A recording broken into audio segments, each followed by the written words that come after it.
দর্শক নমস্কার, মু ডক্টর ভবতোষ মণ্ডল আজি ଆପଣମାନଙ୍କ ଉଦ୍ଦେଶ୍ୟରେ ଗୋଟିଏ ଅତି ମୂଲ୍ୟବାନ ଔଷଧ କ୍ରିଓଜୋଟ୍ର କେତୋଟି ଲକ୍ଷଣ ଆଲୋଚନା କରିବି, ଯାହାଦ୍ୱାରା କ୍ରିଓଜୋଟ୍ ରୋଗୀଟି ଅତି ସହଜରେ ଚିହ୍ନି ପାରିବେ।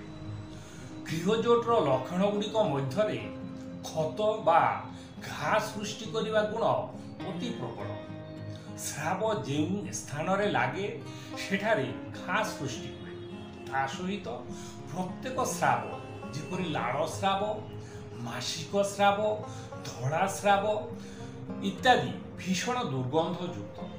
ଯେଉଁ ସ୍ଥାନରେ କ୍ଷତ ସୃଷ୍ଟି ହୁଏ ସେହି ସ୍ଥାନରେ ଭୀଷଣ ଜଳାପୋଡ଼ା ହୁଏ ଏବଂ ଅତି ସାମାନ୍ୟ କାରଣ ହେତୁ କ୍ଷତରୁ ରକ୍ତସ୍ରାବ ମଧ୍ୟ ହୁଏ।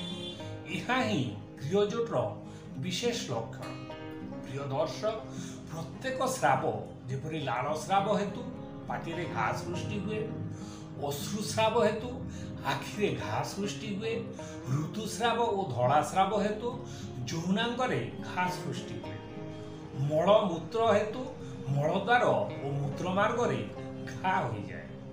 ଏହି ପ୍ରତ୍ୟେକ କ୍ଷତ ବା ଘା ସ୍ଥାନରେ ଜଳାପୋଡ଼ା ହୁଏ। ଲାଳ ସ୍ରାବ ହେତୁ ପାଟିରେ ଦୁର୍ଗନ୍ଧ ହୁଏ। ମାସିକ ସ୍ରାବ, ଧଳା ସ୍ରାବ, ମଳମୂତ୍ର ଆଦି ଦୁର୍ଗନ୍ଧଯୁକ୍ତ ହୁଏ।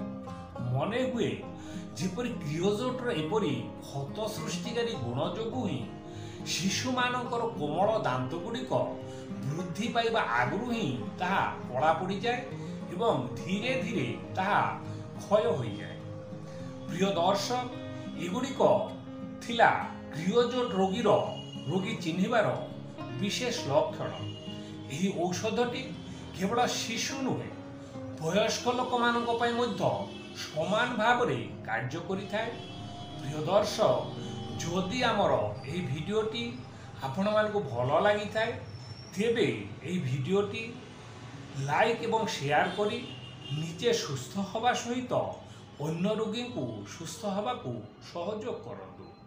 ଆଉ ଆମର ପରବର୍ତ୍ତୀ ଭିଡ଼ିଓ ଗୁଡ଼ିକୁ ପାଇବା ପାଇଁ ଏହି ଚ୍ୟାନେଲଟିକୁ ସବସ୍କ୍ରାଇବ୍ ମଧ୍ୟ କରନ୍ତୁ।